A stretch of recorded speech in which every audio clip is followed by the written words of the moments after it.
اعوذ باللہ من الشیطان اللعین الرجیم بسم اللہ الرحمن الرحیم الحمد للہ رب العالمین والصلاة والسلام علی اشرف الانبیاء والمرسلین سیدنا و مولانا ابی القاسم محمد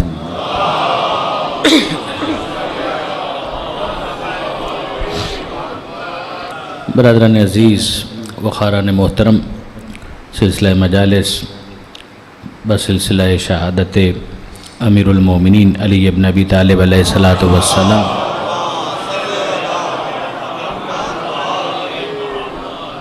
تین شبوں پر محیط ان تین مجلسوں میں سے آج یہ دوسری نشست ہے، دوسری مجلس ہے۔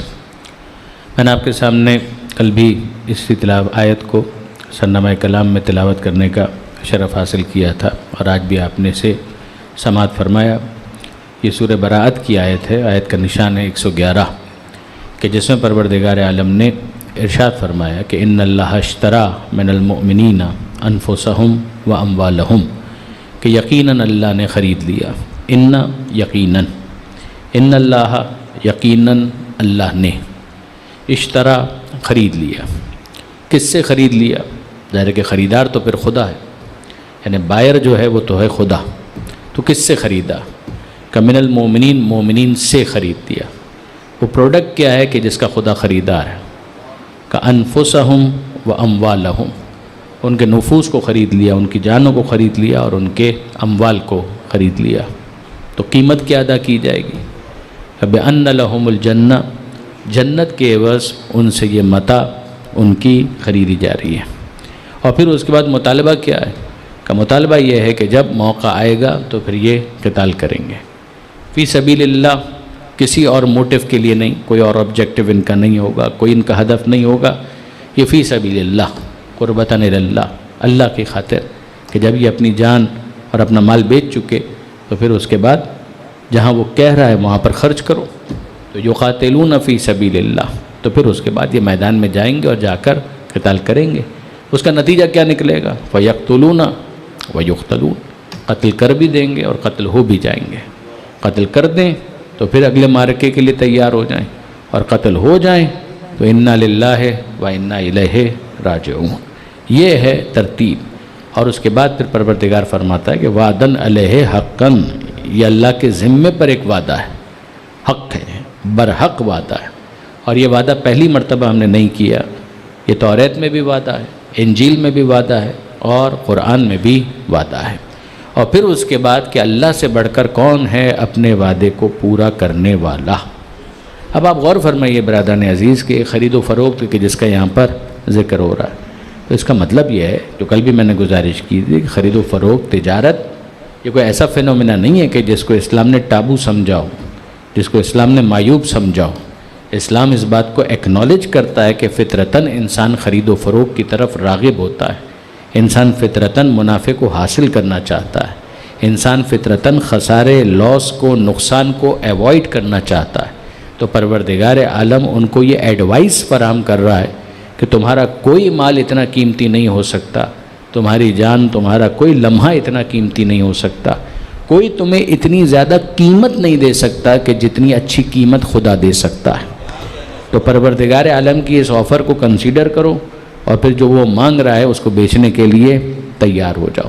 پروردگار کی طرف سے اعلان ہے کہ ان اللہ اشترا، کہ یقیناً اللہ نے خرید لیا۔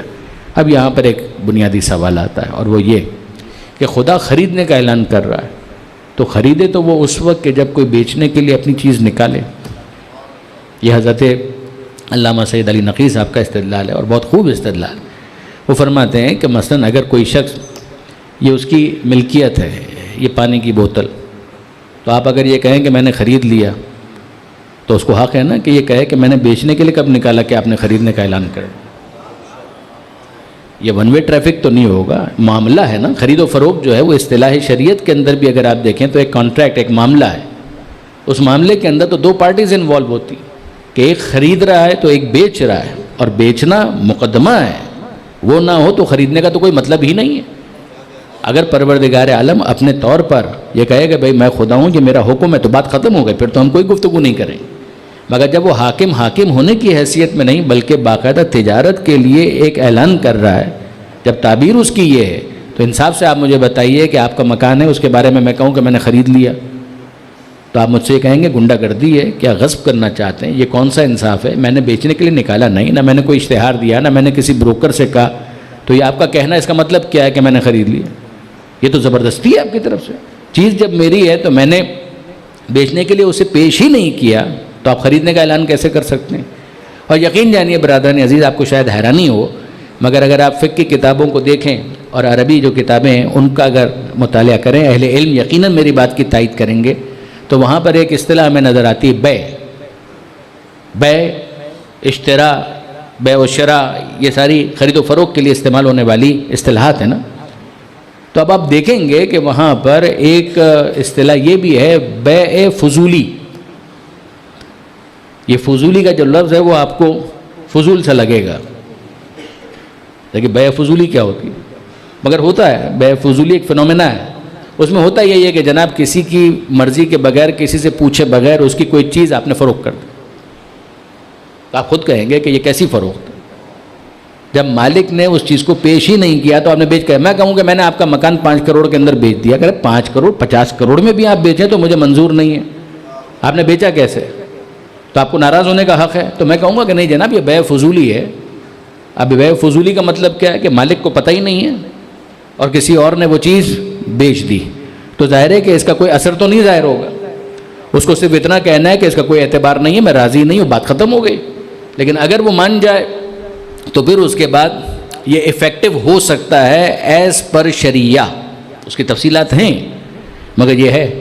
اور آپ کو لائٹر نوٹ پر میں عرض کروں کہ بعض فقہا بیع فضولی کی طرح نکاح فضولی کے بھی قائل ہوئے۔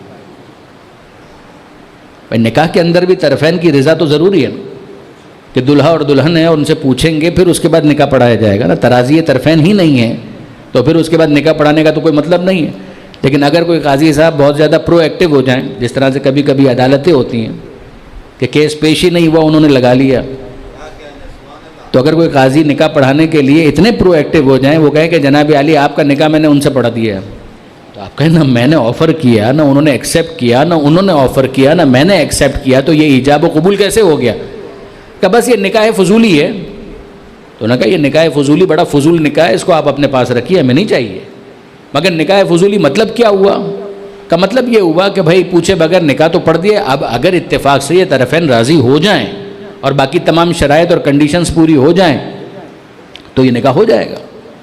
یعنی اس بات کو ذہن میں رکھیے گا، یہ میں اپنے نوجوان دوستوں کے لیے عرض کر رہا ہوں، اور بغیر کسی طنز کے، بغیر کسی تعریض کے، صرف سمجھانے کے لیے عرض کر رہا ہوں کہ اگر آپ فقہ جعفری کا مقابلہ دوسری تقابل علمی اعتبار سے کرنا چاہیں تو آپ کو دوسری فقہ اور فقہ جعفری کے درمیان ایک فرق یہ بھی نظر آئے گا کہ فقہ جعفری کے اندر نکاح کو آسان بنایا گیا ہے، طلاق کو مشکل بنایا گیا، اور دوسری فقہوں کے اندر طلاق کو آسان بنایا گیا ہے، نکاح کو مشکل بنایا گیا۔ یہ ایک بہت بنیادی فرق ہے۔ یعنی نکاح کے معاملے میں اگر آپ دیکھیں گے تو بہت لینینسی دکھائی گئی ہے کہ حلال کی طرف جاؤ، گناہ کی طرف مت جاؤ، یہ حلال راستہ ہے، اس کی طرف جاؤ۔ اور ایک دفعہ وہ نکاح ہو جائے کہ پھر یہ نہیں ہوگا کہ 3 مرتبہ کہہ دیا تو طلاق ہو گئی، نہ، اس طریقے سے نہیں ہوگا۔ 2 عادل گواہ بھی ہونے چاہیے، دوسری کنڈیشنز بھی ہیں، ان کو بھی پورا ہونا چاہیے، پھر اس کے بعد جا کر نکاح یہ طلاق سے منقلب ہوگا، اور اس وقت بھی ایک ہی طلاق ہوگی، چاہے 3 مرتبہ کا ہو، چاہے 300 مرتبہ کا ہو، چاہے پوری تسبیح پڑھ دو، 1000 مرتبہ کہہ دو، وہ طلاق ایک ہی ہوگی۔ اور اس میں بھی عدت کا پیریڈ ہے تو وہ گھر ہی میں رہے، باہر نہ جائے، یعنی ایسا نہیں ہے کہ اس کو گھر سے نکال دو، جیسے کہ اس بات کی گنجائش رہے کہ پھر اس کے بعد یہ معاملہ بہتری کی طرف آ سکے، اسی لیے اس طلاق کو کہتے ہیں طلاق رجعی۔ لیکن یہ باتیں تو ضمناً آ گئیں۔ جو میں عرض کرنا چاہ رہا تھا وہ تو یہ بات تھی کہ بھئی نکاح ہو تراضی طرفین سے، خرید و فروخت ہو تراضی طرفین سے، مکان آپ بیچنا چاہتے ہیں، گاڑی آپ بیچنا چاہتے ہیں، تو آپ بیچنا چاہتے ہیں تب خریدار کوئی آفر دے سکتا ہے کہ جناب یہ میں اس کی آفر لگاتا ہوں، آپ کہیں کہ میں قبول کرتا ہوں اور اس کے ساتھ یہ سودا ہو جائے۔ یہاں عجیب معاملہ ہے کہ پروردگار عالم نے خریدنے کا اعلان کر دیا ہے، اور جس سے خریدا جا رہا ہے اس سے تو کچھ پوچھا ہی نہیں جا رہا، اس سے کچھ نہیں پوچھا جا رہا کہ تم بیچنے کے لیے تیار بھی ہو یا نہیں ہو۔ تو پھر جب اس نے بیچنے کے لیے نکالا نہیں تو آپ نے خریدا کیسے؟ کہ یہ وہ منزل ہے کہ جہاں پر ہمیں غور کرنا پڑے گا کہ یہ خریدا کس سے جا رہا ہے. آپ ذرا غور کیجئے, پروردگار عالم نے یہ نہیں کہا ویسے تو سب دیا ہوا اسی کا, اگر وہ اعتبار ختم کر دے تو ہمارا وجود بھی باقی نہ رہے. یہ سانس کی ڈور اگر وہ منقطع کر دے تو انسان کی زندگی کہاں ہے؟ اگر اس نے مال دیا ہے تو رزاق تو وہی ہے, انسان کوشش کا مکلف ہے مگر رازق تو وہی ہے, تو مال بھی اسی کا دیا ہوا تھا, جان بھی اسی کی دی ہوئی تھی.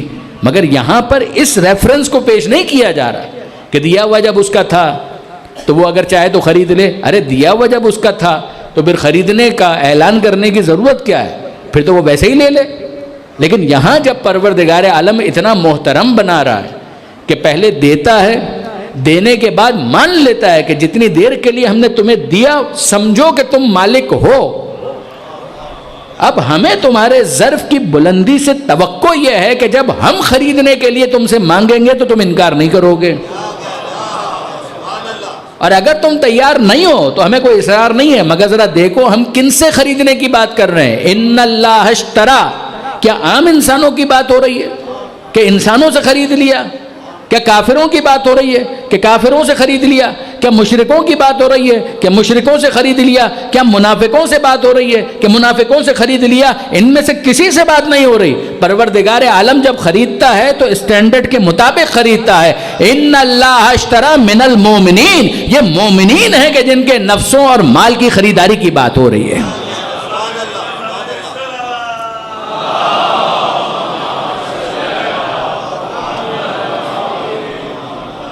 ان اللہ اشترا من المومنین, یعنی اس کا مطلب کیا ہوا کہ عام انسانوں کی بات نہیں ہو رہی, یہ تو بات ان کی ہو رہی ہے جو اعلان ایمان کر چکے. دوسرے لفظوں میں ان مومنین نے جب ایمان کا اعلان کیا تھا تو یہ ایمان کا اعلان نہیں تھا, یہ اعلان تھا اس بات کا کہ اے پروردگار ہم اپنی جان بھی تیری بارگاہ میں فروخت کے لیے پیش کرتے, ہم اپنا مال بھی تیری بارگاہ میں فروخت کے لیے پیش کرتے. کیا ہی اچھا ہو کہ تو خریدار بن کے اس جان اور مال کو خرید کر اسے محترم بنا دے. وہ جان جو دی بھی تیری ہے, وہ مال جو دیا ہوا تیرا ہے, مگر تو ہی اگر اسے خرید لے تو پھر کیا کہنا. آپ نے غور فرمایا. اب یہاں پر ایک پھر بحث آتی ہے اور گفتگو ہوتی ہے, اور وہ یہ کہ ٹھیک ہے جناب, پھر اگر فرض کیجئے کہ یہ تو مومنین ہیں کہ جن کی جان اور جن کے مال کا وزن پروردگار عالم نے یہ قرار دیا کہ جنت کے عوض ان کو خریدنے کے لیے پروردگار عالم آمادہ بھی ہے اور تیار بھی ہے. لیکن سوال یہ پیدا ہوتا ہے کہ پھر اگر کوئی کافر ہے, کوئی مشرک ہے, کوئی منافق ہے, تو کیا ان کی جان کی بھی کوئی قیمت ہے یا ان کی جان کی کوئی قیمت نہیں؟ تو آپ دیکھیے برادران عزیز, ہر ایک کے ظرف پر منحصر ہے کہ کون کہاں ٹوٹ جاتا ہے, کون کس قیمت کے عوض اپنے آپ کو بیچنے کے لیے تیار ہوتا ہے. غور کیجئے گا, یعنی بکتے سب ہیں, بکتے سب ہیں, قیمت ملنی چاہیے.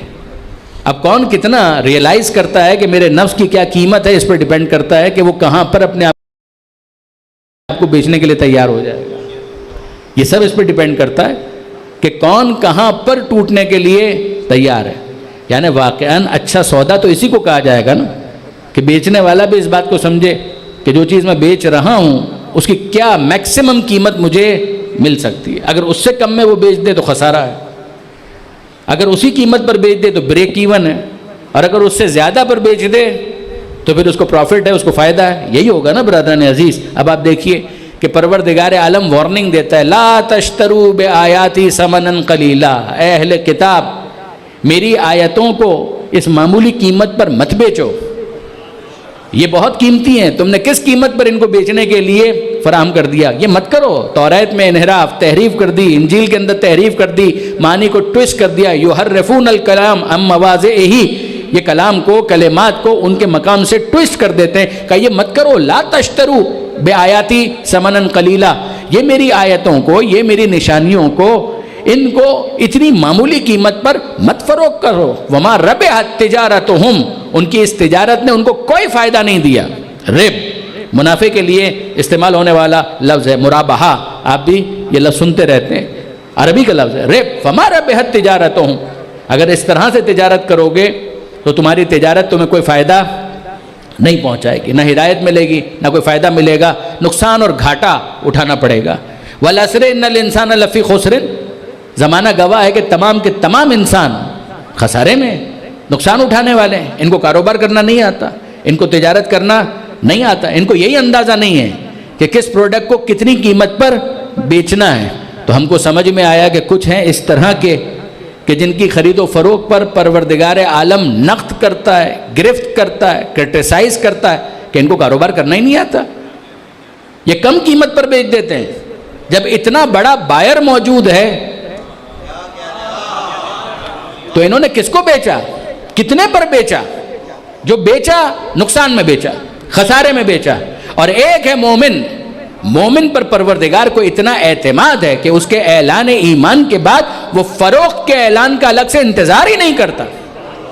وہ کہتا ہے کہ اس کو معلوم ہے جب یہ ایمان لا چکا ہے تو پھر یہ مانے گا, جو قیمت میں لگاؤں گا اسے یہ قبول کرے گا.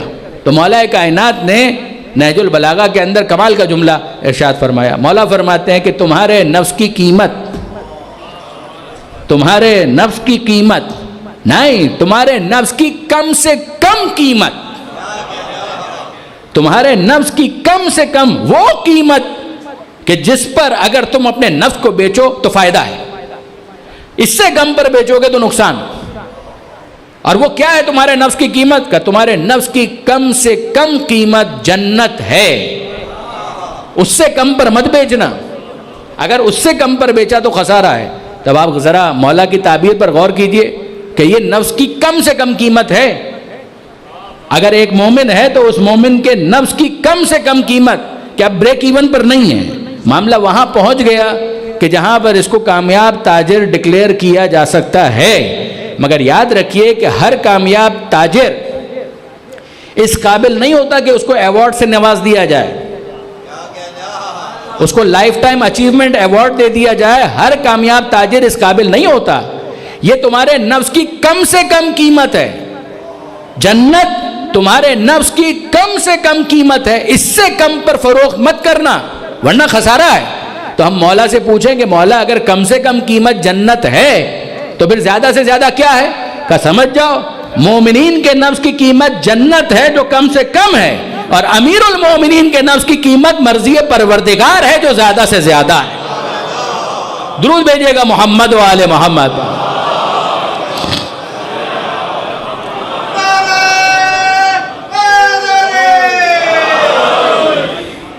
وَمِنَ النَّاسِ مَن يَشْرِي نَفْسَهُ ابْتِغَاءَ مَرْضَاتِ اللَّهِ کہ لوگوں میں وہ علی بھی تو ہے کہ جو اپنے نفس ہی کو تو بیچ رہا ہے.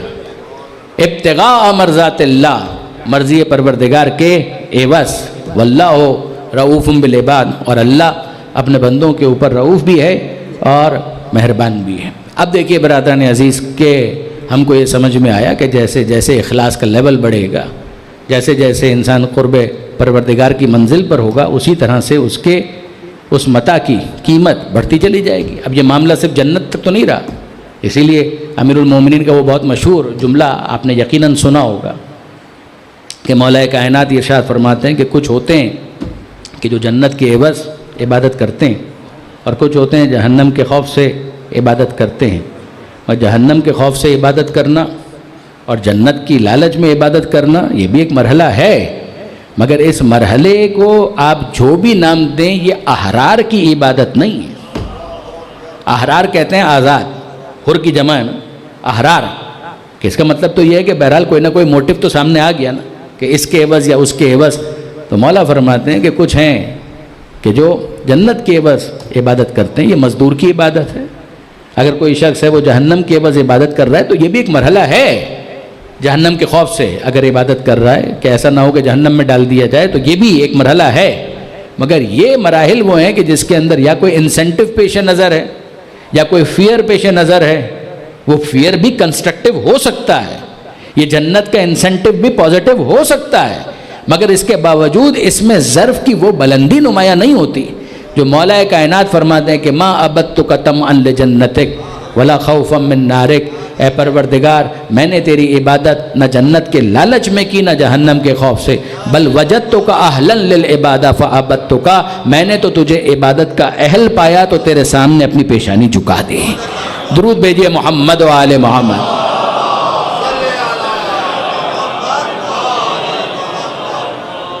آپ نے غور فرمایا کہ اس کے بعد ہم کو سمجھ میں آتا ہے کہ امیر المومنین کے یہ مناجات کے الفاظ مجھے یقین جانیے کہ ایک طالب علم کی حیثیت سے بہت پسند ہے۔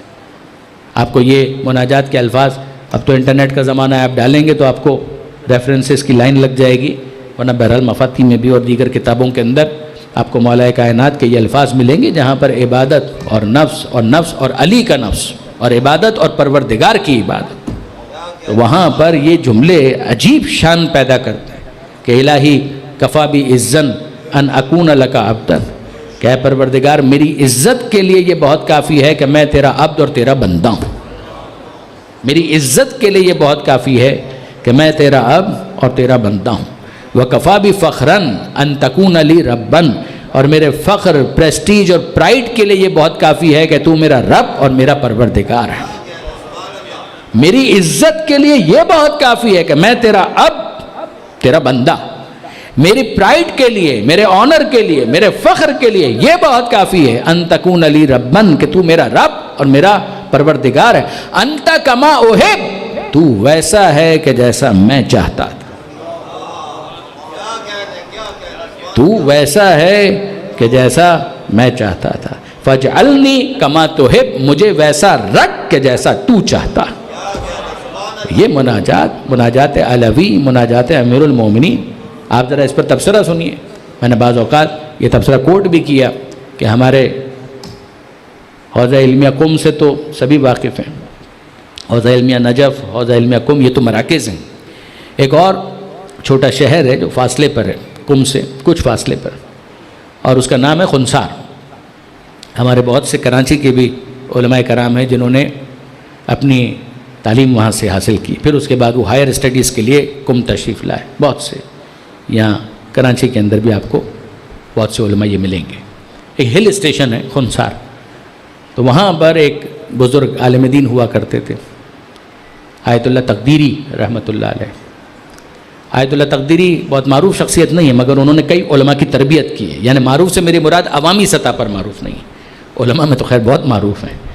تو ان کا جملہ ایک مرتبہ میرے استاد نے کوٹ کیا تھا، مولانا روحانی صاحب نے، تو انہوں نے کہا تھا کہ انہوں نے ایک مرتبہ یہ تبصرہ کیا، کہا کہ یہ علی کہہ سکتے ہیں۔ دیکھیے ہم بہت سے جملے ہیں جو مولا کی اتباع میں کوٹ کرتے ہیں۔ دعائے کمیل مولا نے سکھائی، ہم پڑھ رہے ہیں۔ دعائے مشلول مولا نے تعلیم دی، ہم پڑھ رہے ہیں۔ دعائے استشیر معصومین نے سکھائی، ہم پڑھ رہے ہیں۔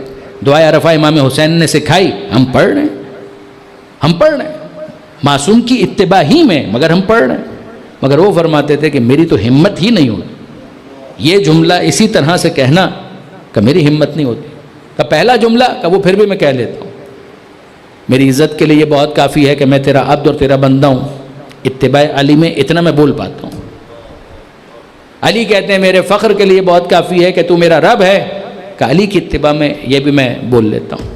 مگر اس کے بعد یہ جو کہا امیر المومنین نے، انت کما احب، تو ویسا ہے کہ جیسا میں چاہتا تھا، یعنی نگاہ علوی میں الوہیت کے لیے جو معیار ہے اس پر اللہ پورا ہو تو علی کہیں تو ویسا ہے کہ جیسا میں چاہتا تھا۔ یعنی من عرف نفسہ فقد عرف ربہ، کہ جو اپنے نفس کو پہچان جائے تو وہ اپنے رب کو پہچان جاتا ہے۔ ذرا غور کیجئے، یعنی ظاہر ہے کہ ملفوف الفاظ کے اندر جتنا میں بیان کر پاؤں کہ آپ غور کیجئے کہ جو خود کو پہچان جائے تو وہ پہچانے کہ اس کا خدا کیسا ہونا چاہیے۔ یہ خود کو نہ پہچاننے کا نتیجہ ہے کہ انسان بتوں کے سامنے سجدہ ریز ہو جائے، کسی جانور کو اپنا خدا سمجھ لے۔ مگر جب انسان خود کو پہچاننے لگے تو پھر اس کو اندازہ ہو کہ میرا خدا کون ہو سکتا ہے۔ وہ تو نہیں ہو سکتا جو مجھ سے پست ہے، وہی ہوگا جو مجھ سے بالا ہے، اور جو بالا ہے وہ کتنا بالا ہے کہ اتنا بالا ہے کہ تقابل ممکن نہیں ہے، کہ جہاں پر تقابل ممکن نہیں رہتا کہ وہ اتنا بالا۔ اللہ اکبر، اللہ اکبر سب سے بڑا ہے۔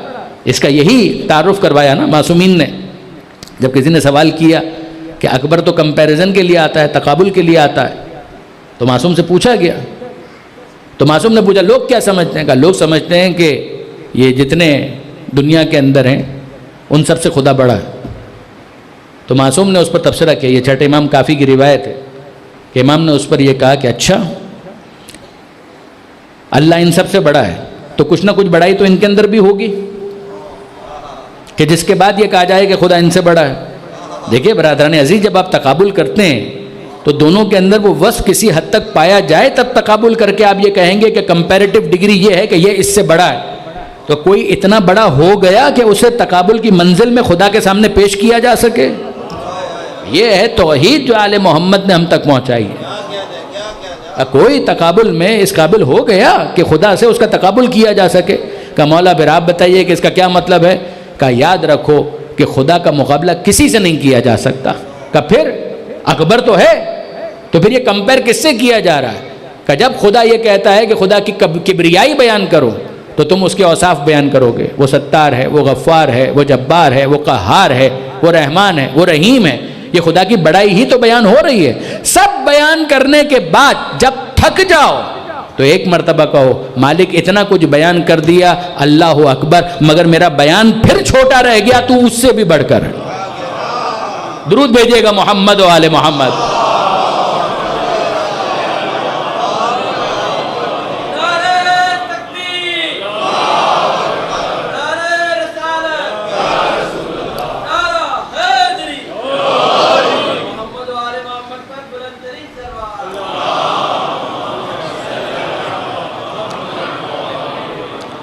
آپ نے غور فرمایا برادران عزیز کہ یہاں پر کہا کہ کمپیریزن کس سے ہو رہا ہے؟ خدا کا کسی سے کمپیریزن نہیں ہو رہا. تم اپنے بیان کی کوتاہی کا اعتراف کر رہے ہو کہ مالک جو کچھ بھی میں نے تیری کبریائی بیان کی ہے تو اس سے بھی بڑھ کر ہے. انت کما احب.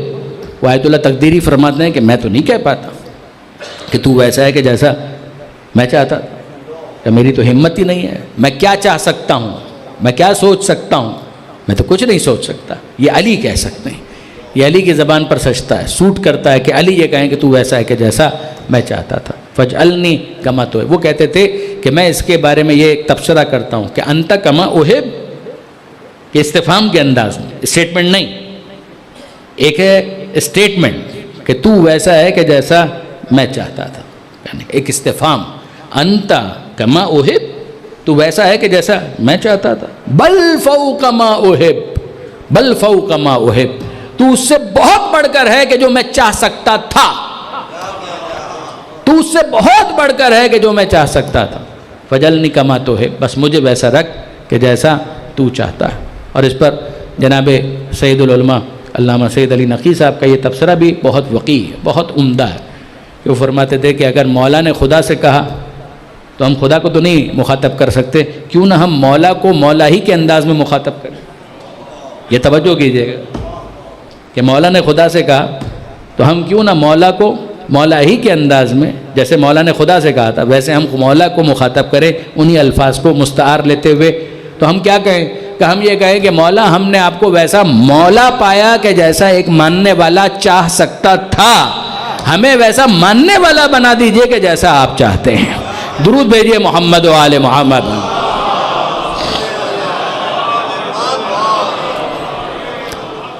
تو اتنا تو طے ہے نا کہ اگر ہم مولا سے یہ کہہ رہے ہیں کہ ہمیں ویسا ماننے والا بنا دیجئے کہ جیسا آپ چاہتے تھے، تو اتنا تو طے ہے کہ اگر یہ اسپرٹ ہے تو طے ہے نا کہ مولا اپنے ماننے والوں کو جاہل نہیں دیکھنا چاہتے، مولا اپنے چاہنے والوں کو کنجوس نہیں دیکھنا چاہتے، مولا اپنے چاہنے والوں کو بزدل اور ڈرپوک نہیں دیکھنا چاہتے.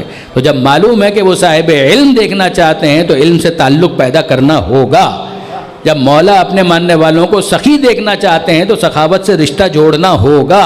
جب مولا اپنے ماننے والوں کو بہادر دیکھنا چاہتے ہیں تو شجاعت کو اپنا اخلاق بنانا ہوگا. اس کے سوا کوئی دوسرا چارہ نہیں ہے. درود بھیجئے محمد و آل محمد.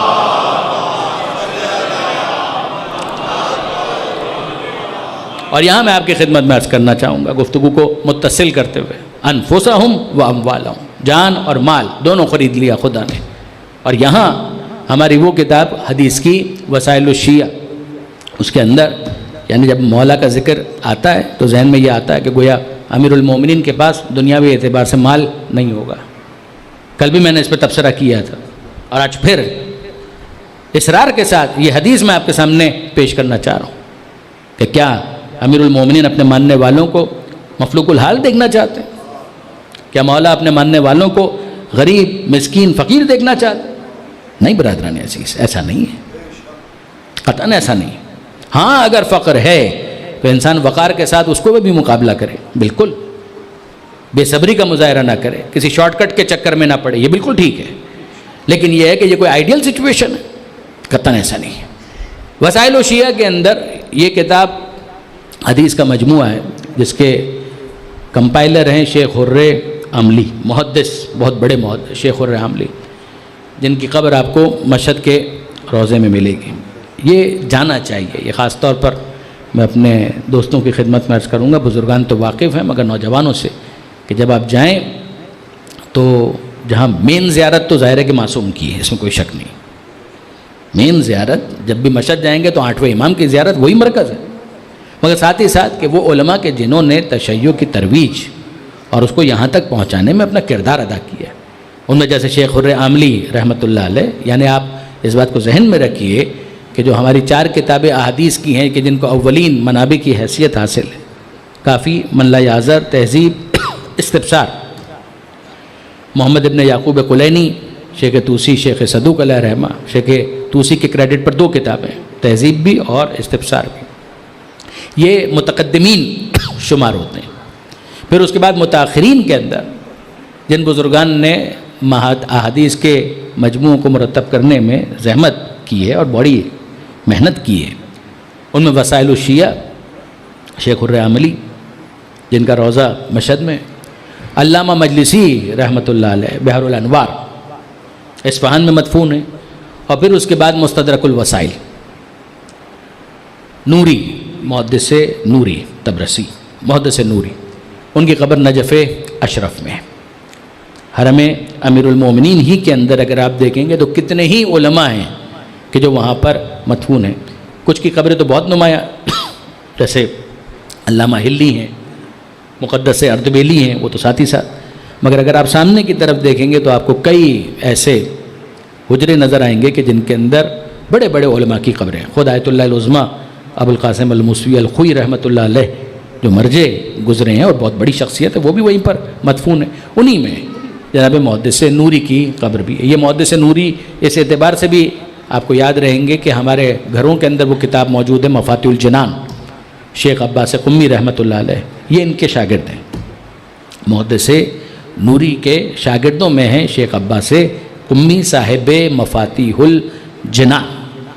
تو یہ صاحب مفاتیح الجنان کئی مرتبہ ذکر کرتے ہیں جناب محدث نوری کا۔ تو بہرحال یہ تو ایک درمیان میں بات آ گئی، مگر جو میں عرض کر رہا تھا کہ جناب شیخ حر عاملی نے یہ جو ایک ترتیب جدید کے ساتھ احادیث کو کمپائل کیا، جس کی وجہ سے اجتہاد کے اندر بڑی سہولت پیدا ہوئی، یعنی انٹرپریٹ کرنے میں ایک خاص حسن ہے اس ترتیب میں، احادیث وہی ہیں مگر ان احادیث کو ایک الگ ترتیب کے ساتھ انہوں نے اس کے اندر پیش کیا۔ تو اس کے اندر انہوں نے اس حدیث کو بھی لکھا، اور وہ کیا حدیث ہے؟ وہ حدیث یہ ہے کہ امیر المومنین نے اپنے بازو کی کمائی سے 400 غلاموں کو خرید کر آزاد کیا۔ اب یہ حدیث جو ہے کیوں اتنی امپورٹنٹ بن گئی؟ ہم یہ کہیں کہ امیر المومنین تو بہت نیکی کے کام کرتے تھے، مگر امیر المومنین دیکھیے، فرض کیجئے کہ مولا نماز پڑھتے تھے تو یہ بدنی عبادت، ہم یہ کہیں کہ مولا کائنات باغ میں مزدوری کرتے تھے تو اس میں بدنی طاقت انوالو ہو رہی ہے، لیکن آپ مجھے بتائیے کہ اگر غلام خریدنا ہے تو غلام کی قیمت کتنی بھی کم ہو، ایسا تو نہیں ہے کہ 2-5 روپے کے اندر ایک غلام آ جائے گا۔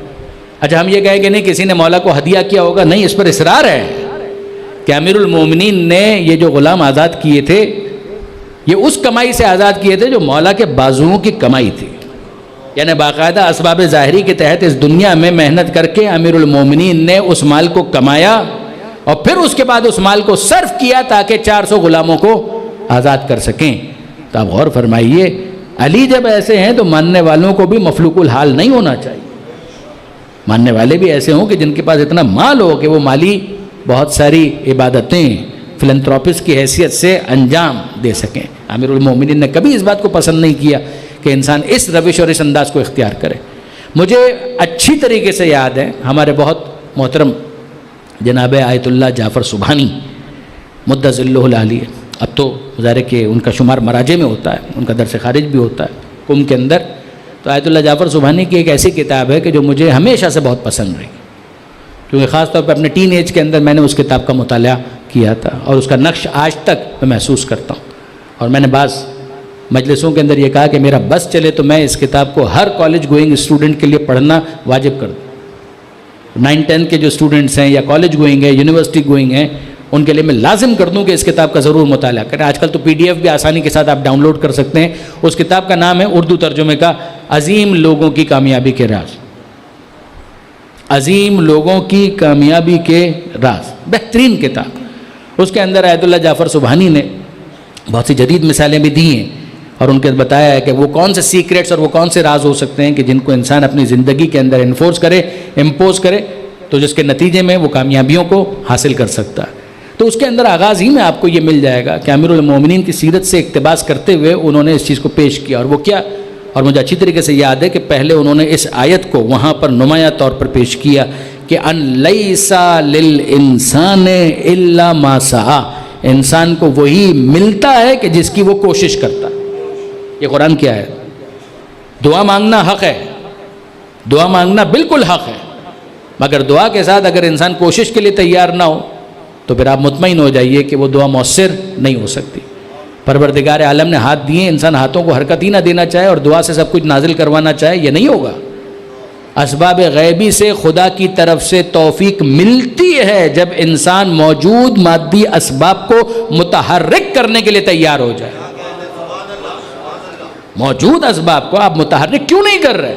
آپ مجھے انصاف سے بتائیے کہ اگر گرمی ہو رہی ہے اور پنکھا کھولنے کے لیے آپ سوئچ کو آن نہیں کرتے اور خدا سے دعا مانگیں کہ پروردگار ہوا آ جائے, ہوا آ جائے, ہوا آ جائے, تو یہ دعا غیر مؤثر ہوگی. جیسے کہ پروردگار عالم نے پہلے ہی متوجہ کیا ہوا, یہ پنکھا بھی موجود ہے, یہ سوئچ بھی موجود ہے, تمہارے وہاں ہاتھ بھی موجود ہے, فالج بھی نہیں ہے, تو بٹن پریس کر کے پنکھے کو متحرک کیوں نہیں کر رہے؟ آپ نے غور فرمایا کہ یہ کوئی عقل مندی نہیں ہے کہ انسان یہ کہے کہ نہیں دعا ہی کے ذریعے سے میں پنکھا چلوا دوں گا. یہ تو کوئی عقل مندی نہیں ہے. غور فرمایا آپ نے؟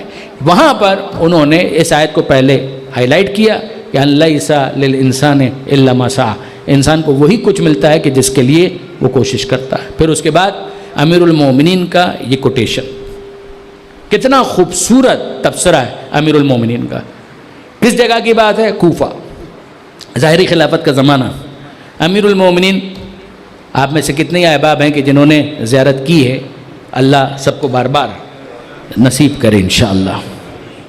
کہ شہر کوفہ, امیر المومنین کا گھر مسجد کوفہ تشریف لائے, اور محسوس یہ ہوتا ہے کہ ابھی امیر المومنین تازہ شہر کوفہ میں وارد ہوئے, انہیں زیادہ دن نہیں ہوئے.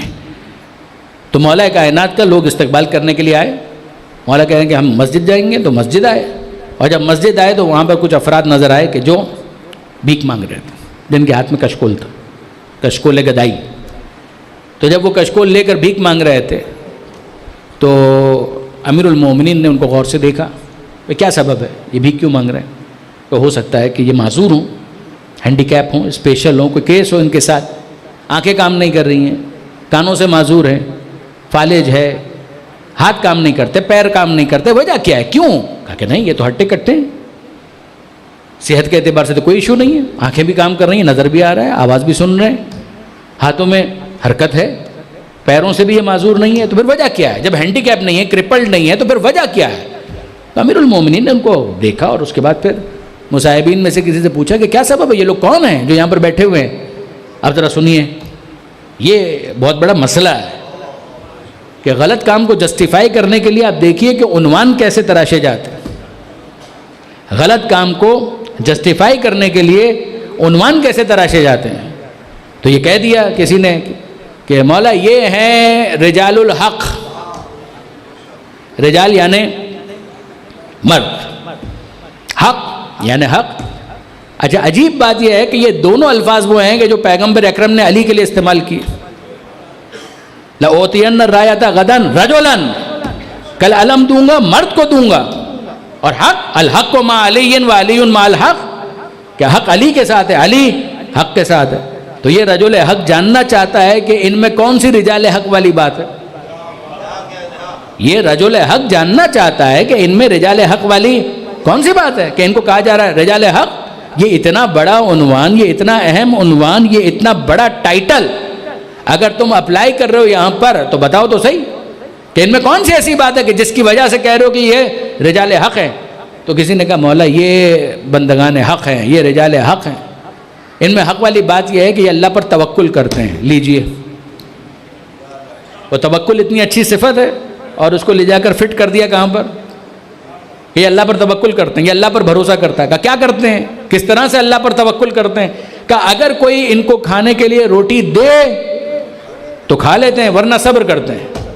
اب آپ غور کیجئے، رجال الحق، توکل اور صبر، کون سا عنوان ہے جو برا ہے؟ سارے عناوین اچھے ہیں اور لے جا کر کس پر منطبق کر دیا؟ ان لوگوں کے اوپر جو کچھ نہیں کر رہے، کشکول ہاتھ میں ہے، کوئی عذر بھی نہیں ہے، بیٹھے ہوئے ہیں اور بھیک مانگ رہے ہیں۔ تو مولا کائنات نے کہا اچھا یہ رجال الحق ہیں؟ کہا کہ ہاں۔ توکل کرتے ہیں؟ کہا ہاں۔ کوئی دے دے روٹی تو کھا لیتے ہیں، ورنہ کہا صبر کرتے ہیں۔ تو امیر المومنین نے نہ ان کی پیٹھ تھپ تھپائی، نہ ان کے گال تھپ تھپائے، نہ ان کو ویلڈن کہا، نہ ان کو احسنت کہا، نہ ان کو مرحبا کہا، بلکہ امیر المومنین نے جو تبصرہ کیا ہے وہ یقین جانیے تہذیب معصومین میں بہت سخت ہے، کہ مولا یہ فرماتے ہیں کہ کوفہ کے کتے بھی ایسے ہی ہیں۔ کوفہ کے کتوں میں اور ان میں کیا فرق ہے؟ ان کو بھی اگر کوئی ہڈی ڈال دے تو وہ کھا لیتے ہیں ورنہ صبر کرتے ہیں، ان کو بھی کوئی روٹی ڈال دے تو یہ کھا لیتے ہیں ورنہ صبر کر لیتے ہیں۔ بغیر عذر کے میں کسی کو اس بات کا حق نہیں دیتا کہ وہ دوسروں کے اوپر بوجھ بنے۔ جب ان کے پاس یہ حق ہی نہیں ہے تو یہ کہاں سے رجال الحق ہو گئے؟ ان کو منتشر کیا جائے، ان کو کوئی حق نہیں ہے کہ یہاں پر بیٹھ کر لوگوں کے اوپر بوجھ بنے۔ درود بھیجیے گا محمد و آل محمد۔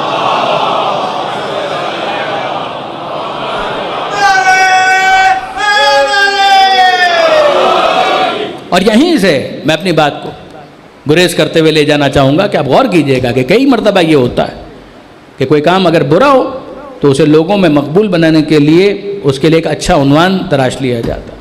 یہ ہوتا ہے، یہ جاہلیت کا ایک انداز ہے، جہالت نہیں، جاہلیت تو اس سے بھی بالاتر معاملہ ہے۔ لیکن جہالت کے اندر ورق سادہ ہوتا ہے، نہ جاننے کا نام جہالت ہے، لیکن غلط جاننے کا نام جاہلیت ہے۔ نہ جاننے کا نام جہالت ہے، جہاں پہ ورق سادہ ہو تو ابھی آپ کو فل ان دا بلینکس کرنے ہیں، لیکن یہ ہے کہ ان بلینکس کے اندر غلط چوائس فل کر لی جائے تو یہ جہالت نہیں ہے، یہ جاہلیت ہے۔ یہ یاد رکھیے گا برادران عزیز، کہ ہوتا یہی ہے کہ وہ بھیک مانگنا چاہتا ہے، محنت نہیں کرنا چاہتا۔ اگر کہے کہ میں بھکاری ہوں تو اچھا نہیں لگ رہا اس کو، تب وہ کیا کہے کہ میں اللہ پر توکل کرتا ہوں، کہ نہ ملے کہ میں اللہ کے لیے صبر کرتا ہوں۔ اور یہ کام کیا ہے کہ یہ مردانگی ہے، کمال ہے۔ حق کیا ہے کہ حق یہی ہے جو ہم کر رہے ہیں، یہ مردانی ہے، مردانگی بھی ہے، رجال الحق ہونے کا ثبوت ہے۔ تو آپ یاد رکھیے گا برادران عزیز کہ کبھی بھی کسی برے کام کو کرنے والا عنوان برا پسند نہیں کرتا۔ جب ظالم ظلم کرتا ہے تو کبھی وہ یہ اعلان نہیں کرتا کہ میں ظلم کر رہا ہوں، وہ کہتا ہے میں اور ظلم، مجھ سے بڑا عادل کوئی نہیں ہو سکتا، میں اور ظلم کروں گا، میں کبھی بھی ظلم نہیں کرتا۔ تو ہم کو سمجھ میں آیا کہ اچھا کہ اگر برا کام کرنا ہو تو عنوان اچھا دیا جاتا ہے۔ جواب جی اچھا دیا جاتا ہے۔ تو پھر کس طریقے سے اس کا مظاہرہ ہوتا ہے؟ اس کا مظاہرہ بہت سے طریقوں سے ہو جاتا ہے۔ کام غلط ہے مگر اس غلط کام کو رائج کرنا ہے تو اس غلط عنوان کو بھی اگر لایا جائے تو ساتھ میں ایک لاحقہ لگایا جاتا ہے۔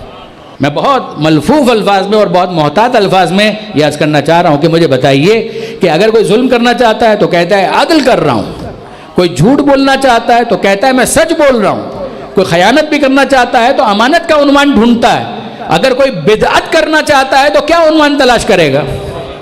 اگر وہ بدعت کرنا چاہتا ہے اور کوئی دوسرا لفظ اس کو نہ ملے تو ایک سابقے کو اور ایک لاحقے کو نقاب کی صورت میں اس عنوان بد کے اوپر ڈالا جاتا ہے اور کہا جاتا ہے بدعت مت کہو، نعم البدعۃ ھذہ، کتنی اچھی بدعت ہے وہ کہ جس کا ہم نے اجرا کیا ہے۔ درود بھیجئے محمد و آل محمد۔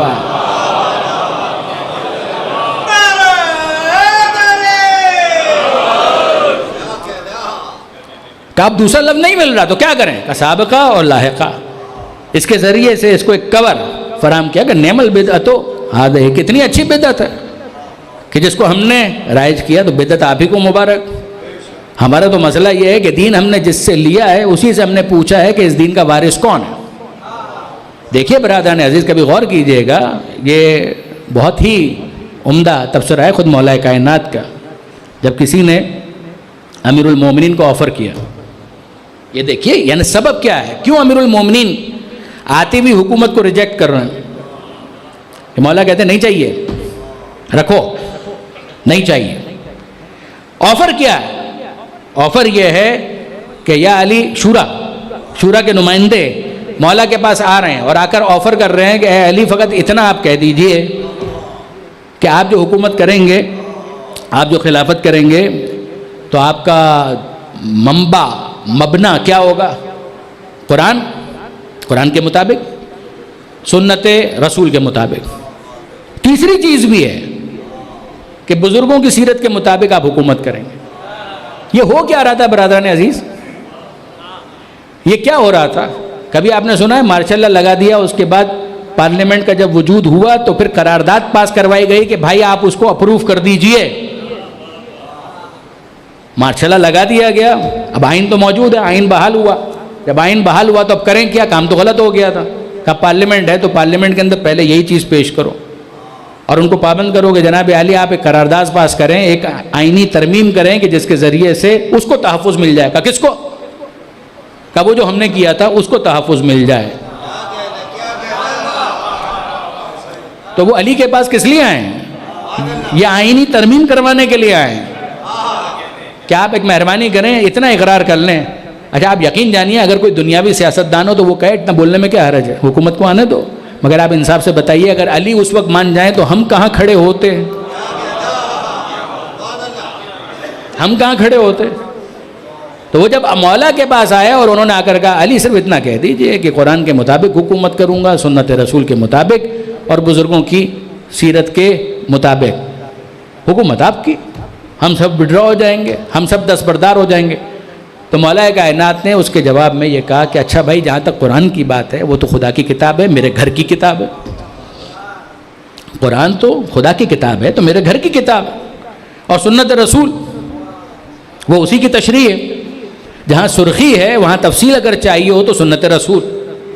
تو قرآن بھی میرے گھر کی کتاب ہے، سنت رسول اس کا بھی تعلق میرے گھرانے سے ہے.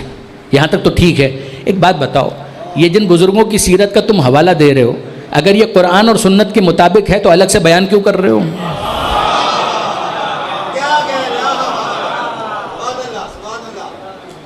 اگر ان قرآن اور سنت، اللہ کے رسول کی سنت، یہ تو ٹھیک ہے، لیکن اگر ان بزرگوں کی سیرت اور سنت قرآن اور سنت رسول کے مطابق ہے تو الگ سے بیان کیوں کر رہے ہو؟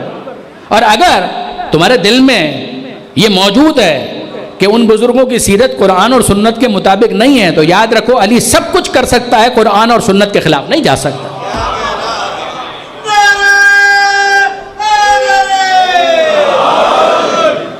اب آپ غور فرمائیے کہ اس کا نتیجہ کیا نکلا. اس کا نتیجہ یہ نکلا کہ انہوں نے کہا کہ پھر حکومت نے کہا حکومت نہیں چاہیے، حکومت نہیں، ایسی حکومت نہیں چاہیے. حکومت برائے حکومت ہمارا آبجیکٹو کبھی بھی نہیں تھا. حکومت تو ایک ٹول ہے کہ جس کے ذریعے سے کوئی بڑا آبجیکٹو ہے کہ جس کو حاصل کیا جا سکتا ہے، ورنہ حکومت برائے حکومت اس کی کیا اہمیت ہے؟ اس کی کوئی اہمیت نہیں. آپ نے غور فرمایا برادران عزیز؟ اب آپ ذرا دیکھیے، یہ تیسری خلافت کے موقع پر ہوا اور پھر اس کے بعد جب چوتھی خلافت کا موقع آیا اور اس کے بعد لوگوں کا ایک ہجوم ہے اور وہ آ رہے ہیں اور کہہ رہے ہیں کہ علی قبول کیجئے، آپ کے علاوہ کوئی دوسرا نہیں ہے کہ جو اسے سنبھال سکے. اور اس کی تفصیل اگر آپ دیکھنا چاہیں تو آپ کو نہج البلاغہ کے اندر خطبہ شکشکیہ کے اندر اس کی تفصیل مل جائے گی. آغاز ہی میں یعنی ابتدائی خطبوں کے اندر ہی یہ خطبہ شکشکیہ بہت مشہور ہے کہ جس کے اندر امیر المومنین نے فصاحت و بلاغت کے دریا پا دیے. مختصر سا خطبہ ہے اور اس کے اندر وہ سارے معاملات جو ہیں ان کو بیان کیا کہ اتنا ہجوم تھا لوگوں کا کہ محسوس ہو رہا تھا کہ جو میری ابا ہے وہ پھٹتی جا رہی ہے لوگوں کے ہجوم کی وجہ سے. اور اس موقع پر جب لوگوں نے یہ کہا تو پھر بالآخر مولا کائنات نے کیا کہا؟ مولا نے کہا کہ جاؤ اگر بیعت کرنا چاہتے ہو تو یہاں پر نہیں مسجد میں. یعنی یہ کتنا بڑا طنز ہے سقیفہ پر.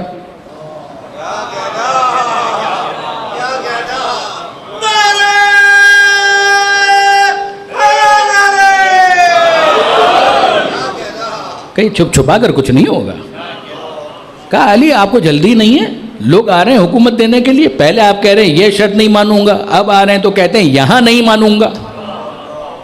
پہلے کہتے ہیں یہ شرط اس پہ نہیں مانوں گا, اب آپ کہتے ہیں یہاں کا یہاں نہیں مانوں گا. علامہ طالب جوہری رحمۃ اللہ علیہ استاد, وہ یاد آئے, وہ بہت پیارا تبصرہ کرتے تھے کہ یہ علی ہے, یہ علی ہے. تم خلافت دینے آئے ہو, جو لوگوں کی دی ہوئی خدائی قبول نہیں کرتا اسے تمہاری خلافت میں کیا دلچسپی ہو سکتی.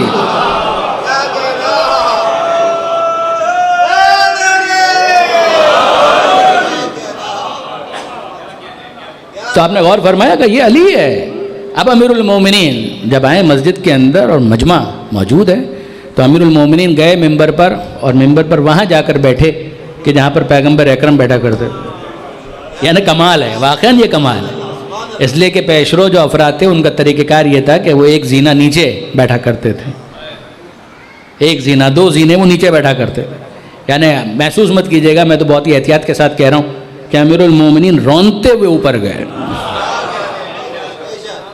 اور پھر اس کے بعد وہاں جا کر بیٹھے کہ جہاں پر پیغمبر اکرم بیٹھا کرتے تھے. اب اہل زبان حضرات میرے سامنے تشریف فرمائیں, لوگ جانشین بننا چاہتے ہیں, وہاں بیٹھنے کی تو ہمت ہے نہیں. تو جانشین کا مطلب کیا ہے؟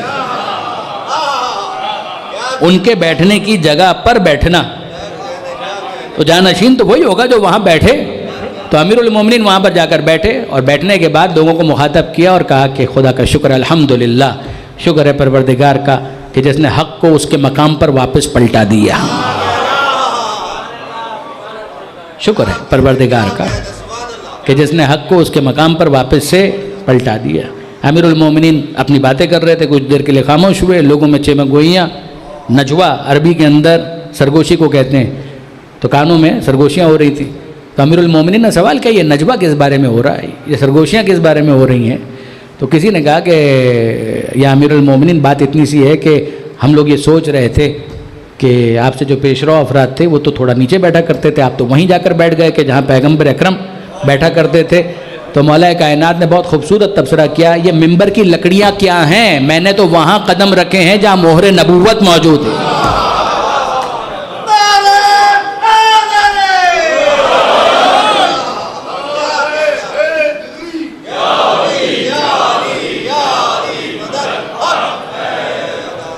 تو آپ دیکھیں گے کہ امیر المومنین نے جملہ کہا, اس کو ریفر کیا ہے امیر المومنین نے فتح مکہ کے موقع پر, جب بتوں کو توڑنے کا مرحلہ تھا اور پیغمبر اکرم نے اپنے ہاتھوں سے بتوں کو توڑا, اور وہ بت جو فاصلے پر تھے, بلندی پر تھے, اونچائی پر تھے, تو امیر المومنین کو اپنے کاندھے پر بلند کیا اور کہا کہ علی یہ فریضہ تم انجام دو.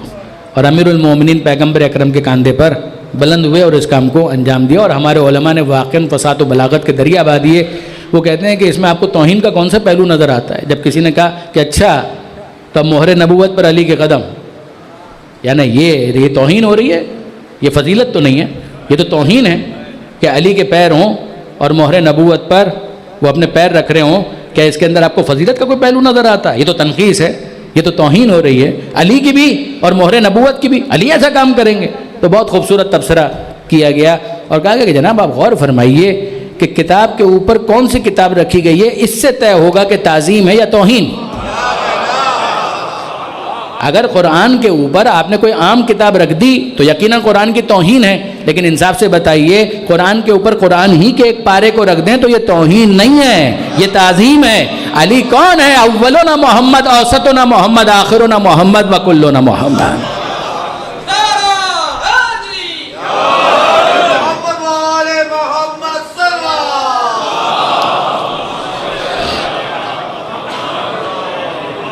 برادران عزیز, میں نے واقعاً آپ کو زحمت دی, خواہران محترم, واقعاً میں نے آپ لوگوں کو زحمت دی, وقت بھی کافی لیا, لیکن یہ کہ بہرحال میں امید کرتا ہوں کہ اس آیت کے ذیل میں یہ گزارشات آپ کے ذہنوں کے اندر محفوظ ہو جائے گی. وہی علی ہے, نفس رسول بھی ہے, جس نے اپنے نفس کو بیچ کر مرضی پروردگار کو خریدا ہے. آئے تطہیر میں وہ شامل, آئے مباہلہ میں وہ شامل, آئے بلغ جس کی شان میں, جس کی ولایت کا اعلان ہو تو دین کامل ہو جائے, نعمتیں تمام ہو جائے, خدا کی رضایت کی سند مل جائے. اور وہ علی اور وہ علی اور وہ علی. کوفہ کی مسجد ہے, محراب ہے, نماز فجر ہے, عبادت میں مصروف ہے. آپ کا مولا زخمی ہو چکا, سجدے سے بلند ہوتا ہوا سر ابن ملجم کی گرتی ہوئی تلوار، وہ تلوار کہ جو فقط تلوار نہیں ہے، زہر میں بجھی ہوئی تلوار ہے۔ مولا کا ایک لقب ہے، عنوان ہے ابو الائمہ، تمام ائمہ کا پدر بزرگوار۔ اور یاد رکھیے گا کہ معصومین میں سے شہادت ہوئی ہے یا زہر سے ہوئی یا تلوار سے ہوئی۔ علی وہ ہیں کہ جو بیک وقت تلوار سے بھی شہید ہوئے ہیں، زخم ہوئے ہیں، اور ساتھ ہی ساتھ زہر سے بھی شہید ہوئے۔ ابن ملجم کا خود کا کہنا ہے کہ 40 دن تک میں نے ایک مہلک زہر کے اندر اس تلوار کو بجھایا، ایسا مہلک زہر کہ اگر اسے دریا میں ڈال دیا جائے تو دریا کی مچھلیاں برداشت نہ کر سکیں، تڑپ تڑپ کر مرد۔ ایسے زہر میں میں نے تلوار کو بجھایا، 40 دن تک بجھایا، اور پھر اس کے بعد اس رات کا انتظار کیا، اور پھر مولا کے سر کے اوپر یہ ضربت لگی، اور ضربت بھی وہاں لگی کہ جہاں خندق میں عمر ابن عبدود کا ایک وار مؤثر ہو چکا تھا، اسی زخم پر، اسی جگہ پر۔ اور آپ سن چکے کہ مولا کائنات نے صدا بلند کی، بسم اللہ و باللہ وعلی ملت رسول اللہ فزت ورب الکعبہ، رب کعبہ کی قسم میں کامیاب ہو گیا۔ امام حسن آگے بڑھے، جو مسجد کے اندر نماز جماعت کا پروٹوکول بھی ہے کہ پہلی صف میں وہ ہونا چاہیے کہ اگر امام جماعت کے اوپر کوئی سانحہ ہو جائے تو وہ نماز جماعت کو مکمل کروا سکے۔ امام حسن اشارہ ہوا، بیٹا باقی باتیں بعد میں، پہلے نماز مکمل کرواؤ، پہلے نماز مکمل کرواؤ۔ حسن مجتبیٰ کے لیے بہت سخت ہے اس عالم میں نماز کو مکمل کروانا کے برابر میں بابا زخمی حالت میں موجود۔ حسن جماعت کرا رہے ہیں، مولا کائنات برابر میں بیٹھ کر نماز مکمل کر رہے ہیں، پیچھے نمازی نماز پڑھ رہے ہیں، اور جب نماز مکمل ہو گئی تو آج تعقیبات وغیرہ سب معطل ہیں۔ فوراً حسن مجتبیٰ بابا کے سر کو اپنی گود میں لیتے ہیں اور دیکھتے ہیں کہ کیا کیفیت ہے۔ علی کہہ رہے ہیں ھذا ما وعدنا اللہ ورسولہ، یہی وہ وعدہ ہے جو مجھ سے کیا گیا تھا، اللہ کے رسول نے سچ کہا تھا۔ نماز کا عالم ہوگا، ماہ رمضان ہوگا، اور میرے سر کا خون میری داڑھی تک بہہ بہہ کر آ رہا ہو، جو میرے محاسن کو رنگین کرے گا، کہ یہی وہ چیز ہے۔ زمین سے مٹی اٹھاتے ہیں اور اپنے زخم پر ڈالتے ہیں۔ منہا خلقناکم، یہ قرآن کی آیت ہے، وفیہا نعیدکم ومنہا نخرجکم تارۃ اخری، اسی مٹی سے تمہیں پیدا کیا، اسی میں تمہیں پلٹائیں گے اور اسی سے تمہیں واپس اٹھائیں گے۔ یہ باتیں ہو رہی ہیں، اور ایسے میں ابن ملجم کو گرفتار کر کے لایا گیا، اور جب گرفتار کر کے لایا جا رہا تھا وہ بھاگ چکا تھا، پکڑا گیا اسے اور اس کو رسیوں میں باندھ کر لایا گیا۔ اور جب وہ لایا جا رہا تھا، مولا نے کہا تھا ابھی کچھ دیر کے بعد اس دروازے سے میرا قاتل گرفتار کر کے لایا جائے گا۔ لوگ اس کے منہ پر تھوک رہے تھے، اسے برا بھلا کہہ رہے تھے، رسیاں تھیں، سختی کے ساتھ اسے باندھا ہوا تھا۔ امیر المومنین نے کچھ باتیں کی اور پوچھا کیا سبب تھا، کیا میں نے تیرے ساتھ کوئی برائی کا سلوک کیا تھا، کیا میں نے کوئی ظلم کیا تھا؟ سر تو اس نے جھکایا ہوا تھا۔ اور پھر اس کے بعد امیر المومنین کہتے ہیں حسن بیٹا ایک کام کرو، مجھے اچھا نہیں لگ رہا، ٹھیک ہے یہ قاتل ہے، ٹھیک ہے یہ ظالم ہے، مگر مجھے اچھا نہیں لگ رہا، اتنی سختی کے ساتھ جو اس کے ہاتھوں کو باندھا گیا یہ مجھے اچھا نہیں لگ رہا، رسیوں کو کچھ ڈھیلا کر، ذرا دیکھو اس کی آنکھوں کی کیا کیفیت ہے، اس کے دل کی دھڑکن کو دیکھو۔ اس موقع پر امام حسن کہتے ہیں بابا اس نے ہمارے دل کو زخمی کر دیا، اور آپ اس کے بارے میں وصیت کریں کہ ہم آل محمد ہیں، ہم اہل بیت، ہماری ذمہ داری یہی ہے کہ ہم اس طرح سے سوچیں۔ اور اب اس کے بعد امیر المومنین اتنے زخمی ہیں، حسن مجتبیٰ آ چکے، حسین موجود ہیں وہاں پر، آنکھوں میں آنسو ہیں، آنکھیں سرخ ہو چکی ہیں، الفاظ ہیں کہ مولا کائنات باقاعدہ امام حسین کو اپنے سینے سے لگاتے ہیں، پیشانی پر بوسہ دیتے ہیں، گالوں کو چومتے ہیں، اے بیٹا حسین ٹھیک ہے، اے بیٹا حسن ٹھیک ہے، ہو جاتا ہے، ایسا بھی وقت آتا ہے زندگی کے اندر، دلاسا دے رہے ہیں، تسلی دے رہے ہیں۔ اور پھر اس کے بعد امیر المومنین کو گھر لے جانے کے لیے غلیم منگایا گیا، ایک موٹا کمبل کے جس کو اسٹریچر کے طور پر تیار کیا گیا، اس کے اندر امیر المومنین کو رکھا گیا۔ اور امیر المومنین کو جب لے جایا جا رہا تھا، مسجد کوفہ کا صحن آیا، امیر المومنین نے آسمان کی طرف دیکھا اور پروردگار عالم کو مخاطب کر کے کہا اے پروردگار جب قیامت کا دن ہو اور 1,24,000 انبیاء موجود ہوں، تیرے ملائکہ موجود ہوں، تو تو گواہی دینا کہ تیرے علی نے تیری عبادت میں کمی نہیں کی، جس کی ایک ضربت ثقلین کی عبادت سے بھاری ہو۔ تو گواہی دینا ہے پروردگار کہ تیرے علی نے تیری عبادت میں کبھی کوتاہی نہیں کی۔ امیر المومنین کو لے جایا جا رہا تھا اور اب گھر قریب آ رہا ہے، آوازیں گونج چکی ہیں، شہر کوفہ میں زلزلہ آ چکا ہے، جبرائیل کا مرثیہ جناب زینب سن چکی ہیں، جناب ام کلثوم نے بھی سنا ہے۔ اور اس موقع پر امیر المومنین نے جیسے جیسے گھر کو نزدیک محسوس کیا، چاہنے والے ساتھ میں موجود ہیں، امیر المومنین حسن سے کہتے ہیں بیٹا حسن یہ ساتھ ساتھ کون چل رہے ہیں؟ کہا مولا آپ کے بابا آپ کے چاہنے والے ہیں، آپ کے مخلصین ہیں۔ کہا کہ بیٹا ایک کام کرو، ان سب کو میرا شکریہ کہو، سلام کہو اور کہو کہ خدا حافظ، اپنے اپنے گھروں کو جائیں۔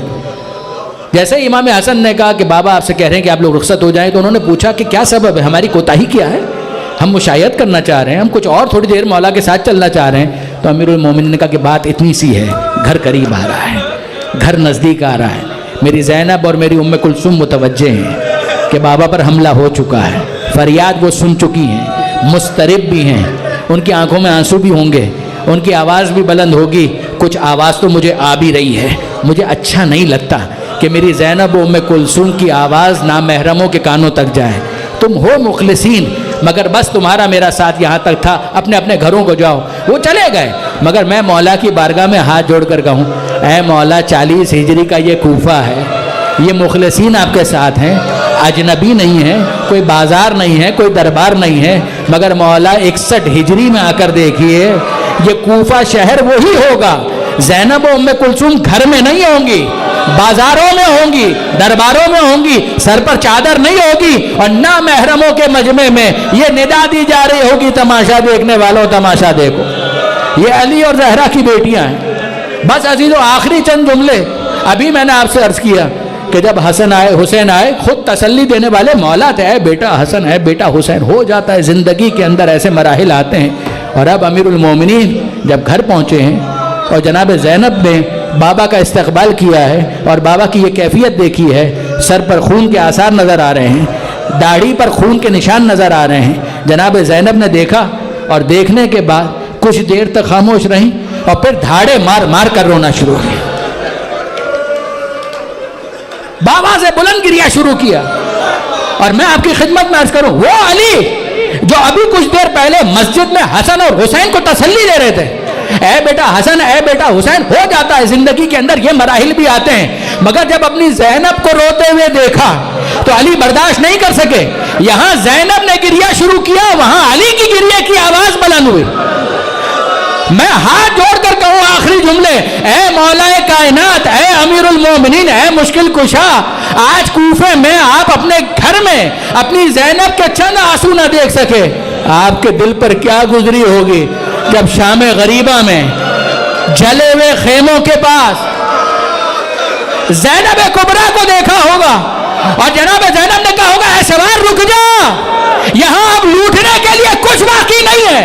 اور جب جناب زینب کو قریب آ کر آپ نے اپنا تعارف کروایا ہوگا، اے زینب کوئی اور نہیں ہے، تیرا بابا ہے، تیری مدد کے لیے آیا ہے، اس وقت زینب کے آنسوؤں کو دیکھ کر آپ پر کیا گزری ہوگی جب زینب نے فریاد کی ہوگی بابا میرا حسین نہ رہا، بابا میرے عباس کے بازو قلم ہو گئے، بابا شبیہ رسول علی اکبر کے سینے میں برچی کا پھل تھا، اے بابا آپ کا ہم نام وہ چھوٹا ننھا علی اصغر، اے بابا آپ نے اپنے قاتل کو جامع شیر پیش کیا تھا اور یہاں آپ کے علی اصغر کو 3 بھال کے تیر سے سیراب کیا۔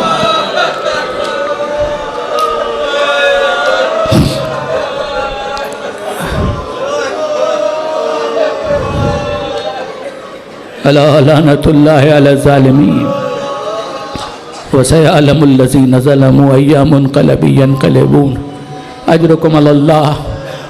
باراللہ اس قلیل توسل کو اپنی بارگاہ میں قبول فرما، مالک مولا کائنات کے صدقے میں ہماری دعاؤں کو مستجاب فرما، مولا کی سیرت پر عمل کی توفیق عطا فرما، مالک بیماروں کو شفا عطا فرما،